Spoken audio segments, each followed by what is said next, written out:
وسهلا بيكم في فيديو جديد، والنهارده حلقة جديدة كده مميزة مختلفة شوية. وقلت كده خصص في الحلقة دي منطقة واحدة، منطقة الحي الحكومي والمالي. قلت كده وانا ماشي كده ابتدي بجراند سكوير، مول التابع لشركة بيراميدز كده، ونشوف المول ده طبعا شغال. وانا عملت لكم الفيديو اللي فات وريتكم تشغيل المول من جوه عامل ازاي، والمطاعم والكافيهات والنافورة الراقصة ومدخل المول من ناحية الشارع الرئيسي، ومن اتجاه الناحية التانية الشارع الجانبي. طيب النهاردة قلت كده طبعا ده المول التاني التابع لشركة بيراميدز، خلاص على وشك الانتهاء ويركب فيه الواجهات والكلام ده. طبعا النهاردة كده قلت اعمل الفيديو ده للناس اللي حابة تستثمر في الحي الحكومي والمالي. الحي ده طبعا ممتاز جدا وجميل جدا، بالذات في الإداري، وحتى لو في تجاري بسيط كده يخدم على الإداري هيكون ممتاز جدا. أنا النهاردة بفكر أفتح حاجة سريعة أو أستلم حاجة زي ما احنا شايفين كده، موجودة على أرض الواقع جاهزة.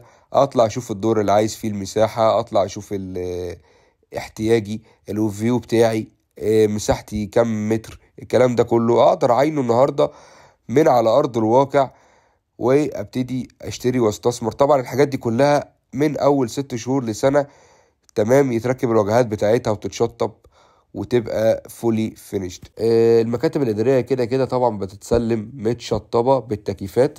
المحلات التجارية والريتيل دول طبعا بيتسلموا كور اند شيل على الطوب الأحمر. طبعا مش عايزين ننسى ان كل واجهة من واجهات المول دي بيبقى ليها فيو مفتوح، منهم اللي الفيو على البرج الأيقوني، وفي فيو على المساحات الخضراء، ومنهم الفيو على مسجد مصر، وفي منهم الفيو على الوزارات، ومنهم فيو على البنوك. طبعا كل واحد او كل عميل حابب النهارده يبتدي استثماره في منطقة الحي الحكومي يقدر النهارده يشوف الوحدة بتاعته ويعينها على الطبيعة، ويختار الفيو اللي هو حبه بالنسبة للإداري أو التجاري.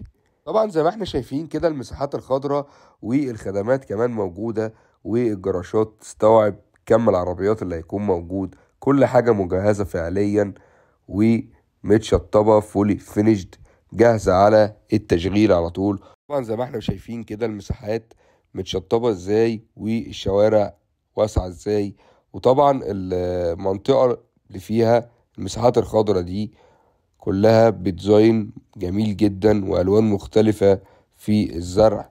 طبعا كل حاجة مخدومة فعلا وخدت وقت. وطبعا العاصمة من 2019، الحاجات دي كلها انجاز انه طلع بالمنظر الرائع اللي احنا شايفينه قدامنا كلنا ده. وطبعا في الفيديو ده انا مخصص الحي الحكومي عشان افرجكم عليه وعلى تفاصيله حتة حتة، عشان نتفرج مع بعض على كم الانجاز اللي حصل من سنة 2019. حاجة في منتهى الروعة. شايفين زي ما احنا شايفين من بعيد كده البرج الايقوني اللي خد باله، حاجة جميلة جدا بصراحة. طبعا معظم المولات زي ما احنا شايفين متشطب الواجهات بتاعتها، واللي متشطب نص الواجهات بتاعته. طبعا احنا بنتكلم من 6 شهور لسنة يكون كل الواجهات دي بإذن الله كلها خلصانة ومتشطبة. وطبعا اخدكم كده ونخش على الوزارات. طبعا الوزارات كلها معمولة بتصميم واحد وديزاين واحد، وده حاجة فعلا في الشكل النهائي جميل جدا. وكانت دي وزارة المالية، ودايما الوزارات كلها قدامها مساحات خضراء زي ما احنا شايفين. حاجة في منتهى الروعة والخيال. تشطيب عالي، كواليتي عالي جدا. طبعا انا بنتفرج مع بعض على أدق التفاصيل وأدق كل حاجة معمولة في الديزاين زي ما احنا شايفين كده. حتى المداخل واسعة جدا، تستوعب أكبر كم من الموظفين. طبعا خلف الوزارات انا عايز اتكلم معاكم ان خلف الوزارات موجود المنطقة الخدمية اللي موجودة فيها المطاعم والكافيهات، ودي طبعا بتخدم على كل الموظفين. لان انا عايز افكركم برضو ان 50% من الموظفين تم تشغيلهم بالفعل في الوزارات، وده بيؤدي ان منطقة الحي الحكومي منطقة سريعة التشغيل، وطبعا انجزت كتير. فده الفترة القادمة كلها المنطقة دي هتشتغل بدرجة كفاءة 100%. وده هيحفزنا ان احنا النهاردة لو احنا حابين ناخد مكتب اداري او محل تجاري يخدم على الموظفين، فده عامل اساسي ورئيسي على سرعة التشغيل او سرعة الاستثمار اللي احنا هنبتدي فيه. طبعا فيديو النهاردة يمكن طويل شوية، بس انا حبيت النهاردة اوريكم الحي الحكومي بكل تفاصيله. يا رب يكون عجبكم كل الحي الحكومي. والنهاردة الفيديو ده زي ما انتوا شايفين كده حاجة بفصل فيها كل حاجة بتفاصيل دقيقة جدا، عشان كلنا ناخد بالنا من التشطيب ومن اللوكيشن وتشغيل اللوكيشن. النهاردة الناس موجودة فعلا وعربيات كتير وموظفين، والناس بتنقل الموظفين واتوبيسات كتير موجودة لنقل الموظفين. زي ما انتوا شايفين في كل حتة كده عرض الشارع كبير جدا، يعادل 60 متر عرض الشارع. وده طبعا زي ما انتوا شايفين كده المدخل اللي دخلني على منطقة المطاعم اللي خلف الوزارات. طبعا ممتازة جدا، حتى في النافورة والسلالم والحاجات دي يمكن شرحتها في فيديو قبل كده، لكن النهاردة بالتدقيق المنطقة بالكامل متغطية تصوير عشان كل الناس اللي حابة تتفرج على كل حاجة في الحي الحكومي. النهاردة الفيديو ده معمول على شانهم، ويا رب يعجبكم الفيديو ده النهاردة.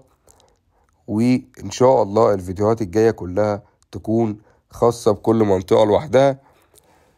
وده الأرضية معمولة ازاي بالرخام، طبعا حاجة فعلا في منتهى الروعة والخيال. طبعا ده المداخل كده وانا داخل على منطقة المطاعم والكافيهات، فكنت بصورها كده وبصور التشطيبات العمدان اللي موجودة.